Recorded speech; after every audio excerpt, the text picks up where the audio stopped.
I told him that I was pregnant, and his first question was, where is the father? And at that point, he had abandoned me. And he said, well, then the only solution is to give the baby up for adoption. It's the TMI Project podcast, a series of stories about the too much information parts of ourselves we usually leave out because we're too ashamed or embarrassed. I'm your host, Eva Tenuto. This is Season 3, Stories for Choice. Before we get started, just want to let you know that as the TMI implies, some content might be too much information for some listeners. And remember, your support keeps our content free and accessible to everyone who wants to listen. So if you like what you hear and you're able to chip in, thank you. Either way, we're so glad you're listening. Let's dive in. Since 2010, TMI Project has collected over 2,000 true stories from people with a burning desire to write and tell theirs. Here's what we believe. When you share the story you're most afraid to tell, it turns into a superpower, because our vulnerability is where we connect. It's where our power lies. Individually, when we get that story out, the one we've been keeping to ourselves all this time, it creates a subtle shift in our lives. But collectively, that shift is seismic. In Season 3 of the TMI Project podcast, Stories for Choice, we're going to profile storytellers and follow their narratives right up until the moment they walk on stage and read their monologues, live in front of an audience. Today, we're going to start close to home. I'm going to share a story about the secret I learned when I was 11 years old. A secret that impacted me so deeply, it eventually led to me creating TMI Project.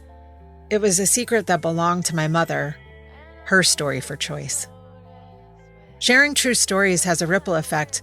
My mom sharing hers deeply impacted our entire family. You are not going to believe what happened in the theater that night. It really is out of this world. But before I start airing out my family's dirty laundry, I know you might be wondering, what is a story for choice? Well, Stories for Choice uses radically true stories that include the TMI parts to challenge the status quo and inspire storytellers and listeners alike to take action for true reproductive justice. Despite the progress made over the decades, threats to reproductive justice are stronger than ever. Currently, laws are becoming more restrictive state by state, and many fear that the Supreme Court will overturn or greatly undermine Roe v. Wade in the next year. We want to be clear, though, about what we mean by choice. True choice is not just about abortion rights. It's about education and comprehensive, safe, accessible, reproductive and sexual health care for all who want and need it to make whatever choice they choose. So now, back to me and my mom.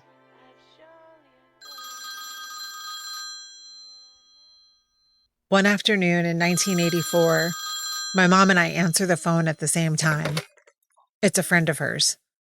I'm a nosy 11-year-old and decide to sit quietly on the other end and listen in on their call.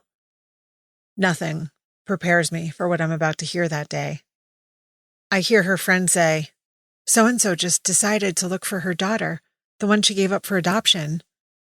My mom says, "I can't believe you're telling me this right now.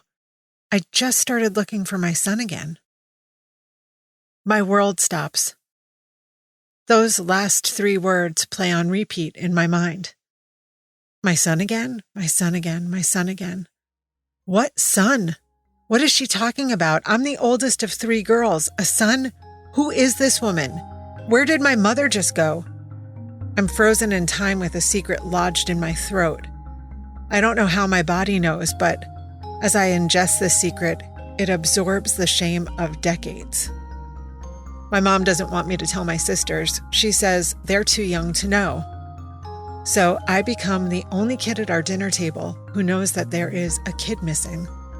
I'm the only one who knows our mother is capable of giving one of her children away.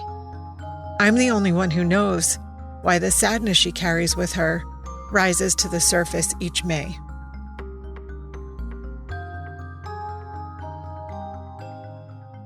Every year, I would go into depression around the time of his birthday.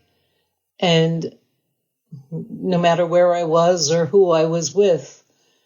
I just went inside my head and relived every minute that I had with him before I had to give him up.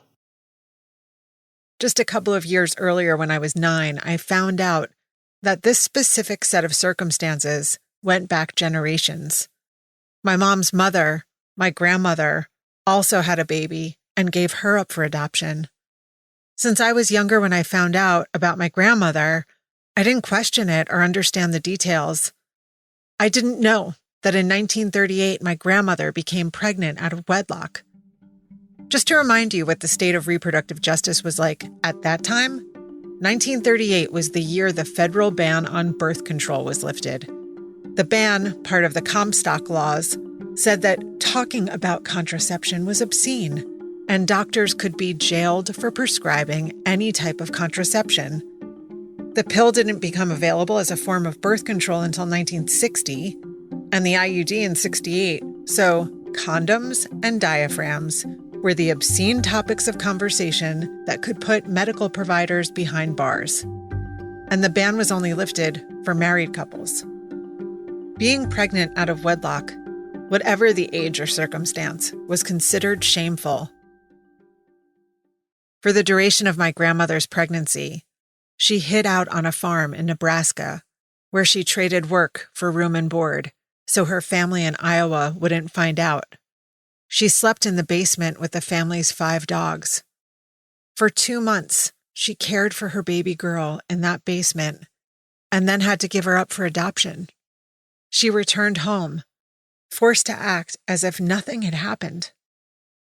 I don't know any of that when I'm 9. I just know I'm excited about a family road trip and meeting a new aunt. That summer, my mom, grandmother, 2 little sisters, and I pile into our red station wagon and drive from upstate New York to Iowa to meet Aunt Lois. My mom, however, is meeting her sister for the first time. My mom learned about that story when she was 9. I remember sitting on the couch and looking across out the window, and Mom sitting in her recliner where she sat all the time, and I was complaining, how come we don't have any more kids? Everybody in the family has so many kids, and we're the only ones that only have one. My aunt had 10, and I was badgering her all the time about that. And finally she said to me, I had another child, but I couldn't raise her. I wasn't married at the time. And I remember stopping in my tracks and thinking, who is this woman? I have a sister?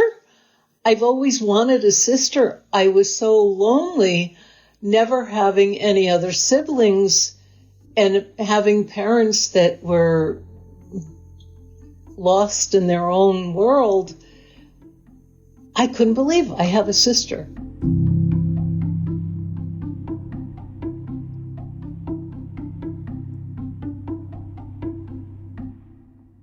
Secrecy is a legacy. Silence is passed down from one generation to the next. The inherited trauma of holding on to the truth of our lived experience connects us, whether we know it or not. As a result of holding my mother's secret, I become a binge eater. I eat to hold the secrets in. I want nothing more than to be free of it all, but I hold it tight. I stuff it down so I won't accidentally slip and say something. I stop talking in school. I get brutally bullied for my weight. I desperately try to help my mom find her son again. I believe that once she has him, I will have her. At just 11 years old, I start having suicidal ideation. Thankfully, I have one saving grace. An English teacher has us keep journals. We are to write in them every day. We hand them in on Fridays, and on Mondays, she returns them with comments written in the margins in green and red ink. She is the only one who knows everything that's happening. I spill it all onto the page. She knows how miserable I am at school, how obsessed I am with finding my brother, how I've come to believe finding him will fix everything. And she knows I can't stop thinking about killing myself. Writing to her saves me. It gives me an outlet for it all. It's my first experience learning about the power of putting pen to paper and letting someone know what is going on.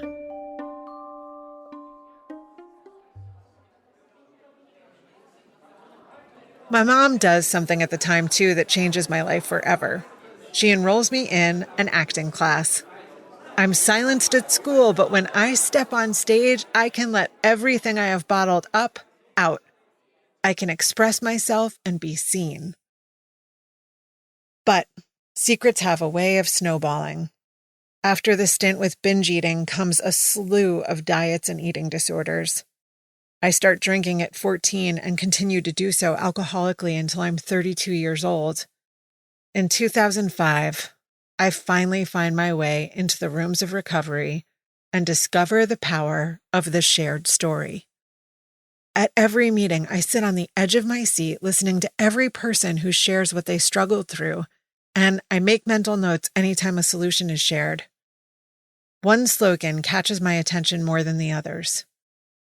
You're only as sick as your secrets. Secrets have been controlling the direction of my life for over 20 years, and without a doubt, I am sick from them. Finally, I share my story and start to heal. These things, the immense burden of keeping secrets, putting pen to paper, stepping on stage and feeling the release of giving voice to emotions, letting the audience see me and sharing my own truth, these are all the seeds that were planted that led to the birth of TMI Project in 2010. And in 2013, my mother took a workshop and wrote her own story. It was the scariest, most exhilarating thing I've ever done.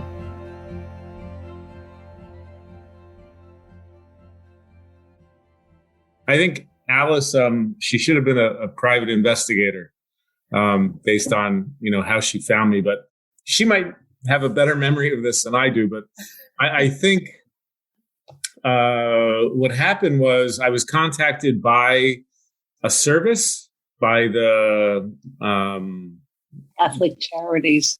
Catholic Charities. Thank you. And I don't believe we spoke at all before we met. And, so our first meeting was the first time we ever spoke to each other.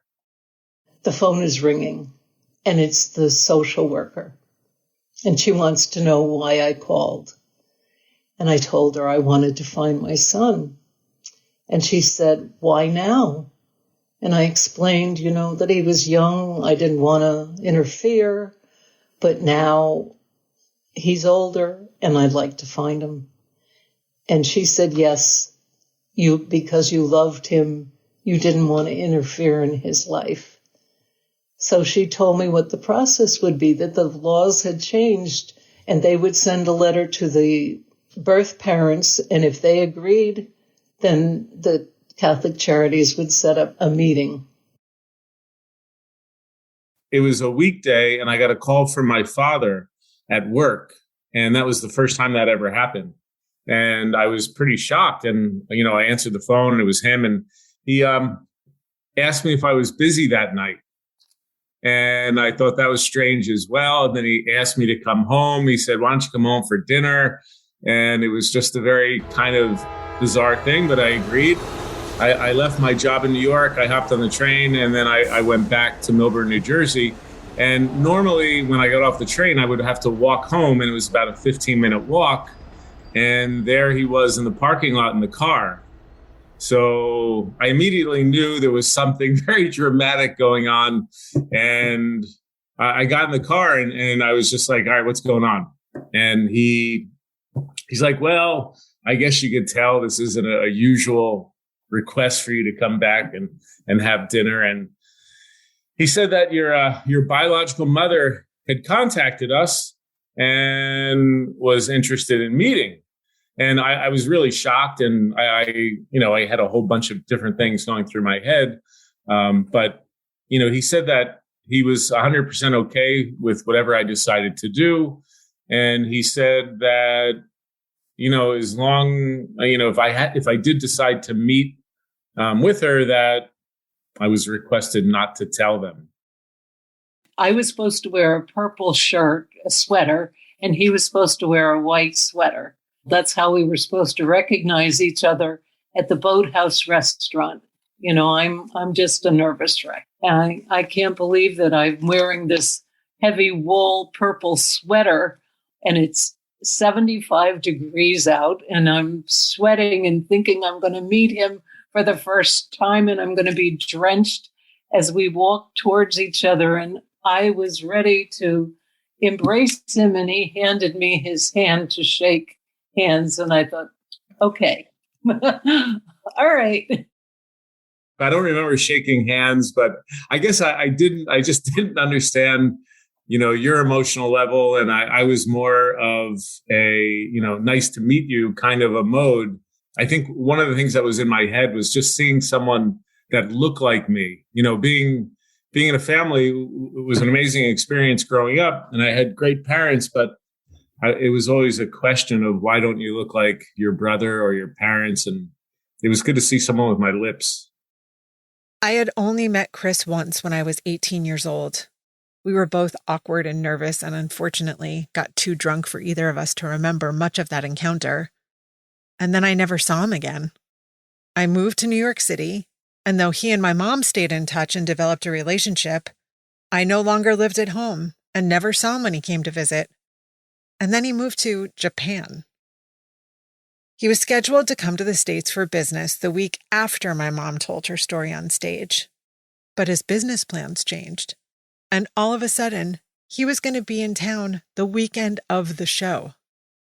To walk out on the stage and to see my entire family and my son in the audience was like a miracle that I never expected to happen. I'm waiting in the wings, clutching the velvet curtain as she walks on stage during the blackout. The lights come up, and she sits tall on her stool and gives voice to the story she had kept hidden for so many years. We are all there to witness her. The way the lights in the theater shone on my family in the first two rows, I couldn't see anybody else. So it was like I was talking just to them. I really pulled everything together and just stood up there and said my story. Here is my mom sharing her story at the Bearsville Theater in Woodstock, New York, in a production called What to Expect When You're Not Expecting. When we were married about a year, John asks, "Are you ready yet?" "No," I exclaim. We get Sam, a cat. 6 months later, the same question. We get Herman, a dog. But I can no longer put off my husband. He is 33 and I am 25. He wants a baby now. How can I tell him that I'm scared? Not the ordinary kind of scared that engulf most first-time parents. I am terrified. I'm not a first-time mom. I'm a sinner. I committed the most heinous crime. I gave up my child for adoption.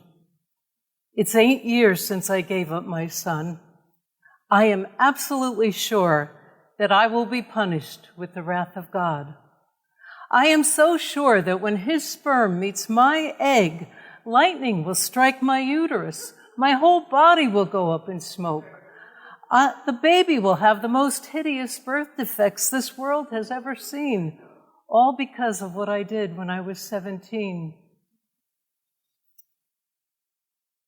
It's August 8th, 1964. Joe is 25. I still have the fairy tale notion that I will find a prince who will treat me like a princess. If I had been a confident girl, one with boundaries and solid with self-esteem, I would have refused his ride, but I wasn't, and I didn't. I romantically envisioned Joe showing up for our first date in some kind of chariot. He shows up drunk in an old car with a hole in the floor, one door tied shut with a wire. I willingly get in, rain peppering me through the window that would not close. As the evening progresses, Joe gets drunker. At the drive-in, he pushes me down. "No!" I shout. He doesn't seem to hear me. I never had sex before, and I'm not sure what happened. I stumble to the ladies' room, and yes, I am broken. My cycle has always been very reliable, between 28 and 30 days. And when it gets to be 35 days and nothing happens, I start to panic. When Joe calls to arrange a date, I tell him I'm late. He says, "We'll talk about it at 7:30 when we are to meet." He never shows. Ever. My girlfriends say to buy Humphrey 11 pills. They're supposed to bring on your period. Then I hear quinine pills will do the trick. I walk alone to the drugstore to buy them. I'm embarrassed and ashamed. They don't work. I talk with my girlfriends about abortion, but none of us know how to get one. We hear that you can go to Puerto Rico, but you have to pay $600. I keep playing hooky from school. I just can't concentrate. When I finally tell my parents, my father says, "Don't you know that a woman can run faster with her skirt up than a man can with his pants down?" I quit school. I visit the priest who tells me adoption is the only option. I arranged to go to St. Martha's Residence, home for unwed mothers in Newark. At home, we pretend that my belly isn't growing bigger. This isn't really happening. I can't understand why my mother won't talk to me about this when she went through the same thing. In 1938, when she was 22 and unmarried, she got pregnant and had to run away from home. She told no one. All by herself, she had my sister Lois and gave her up for adoption.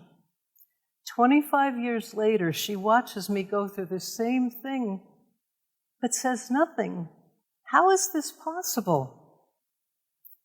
At St. Martha's, I'm with other women, and we share the same shame, and we find strength in each other's company. Each night, we sit around telling stories of our past and our hopes for the future. We don't discuss the pain that is to come or what to expect with labor and delivery. We've heard horror stories about the girls who went before us, about the mean nurses at the hospital. No joy will be found in this birth.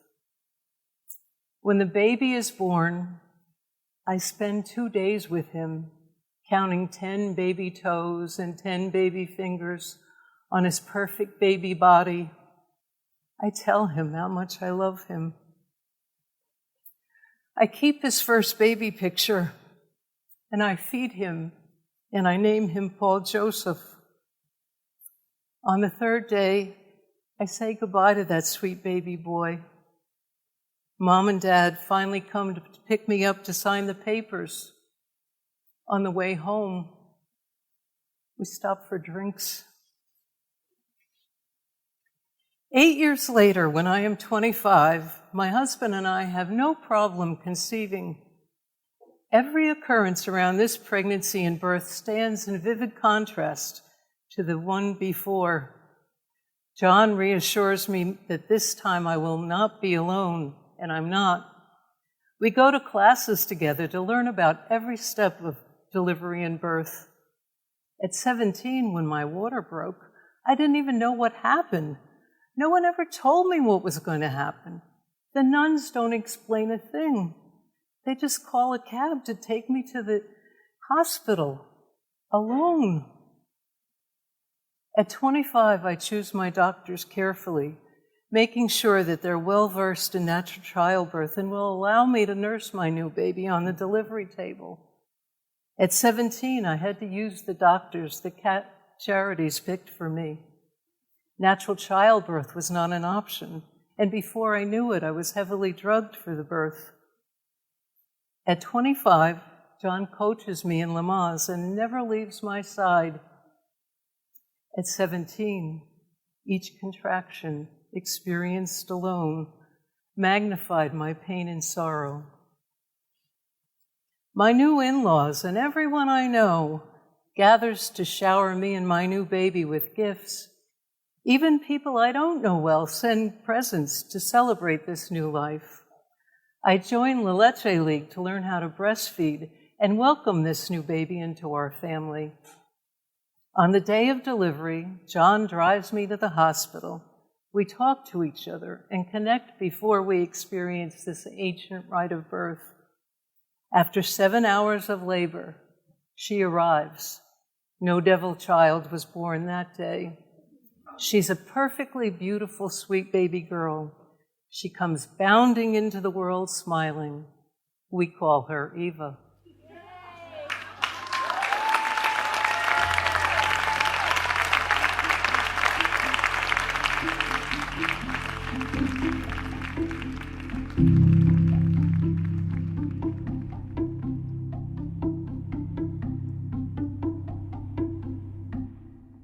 For me, hearing my mom tell her story was life-changing because it was the moment my entire family shifted from a family that lived steeped in secrets and shame to one that lived to tell the truth.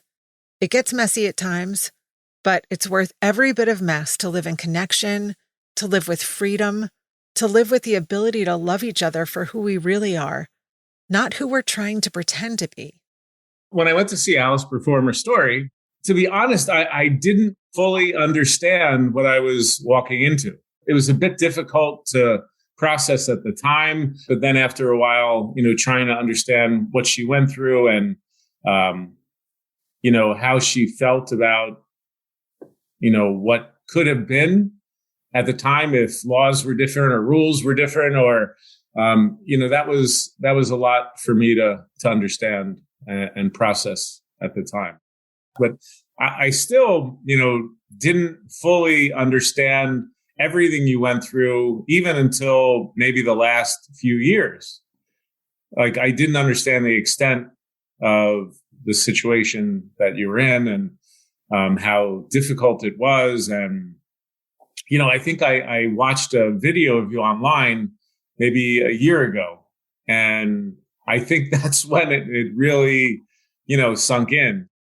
And I felt like for the first time I'd been heard. And then walking off the stage into Eva's arms, I sobbed. And she whispered in my ear, you whispered in my ear, "You did great, Mom. You did great." And it was like I left bags of shame on that stage, and I felt lighter and less burdened. And from then, I started to transition from being this victim to a survivor.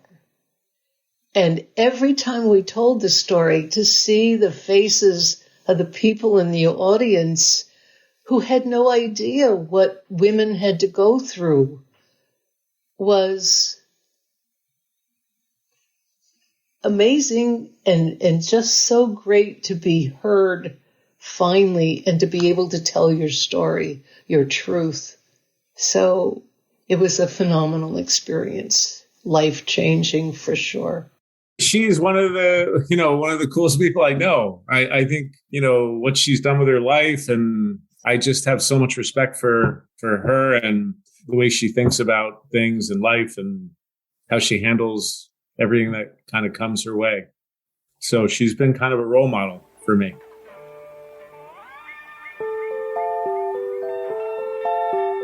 Special thanks to Chris for joining our family and this episode. We are so grateful for your willingness to share your side of the story.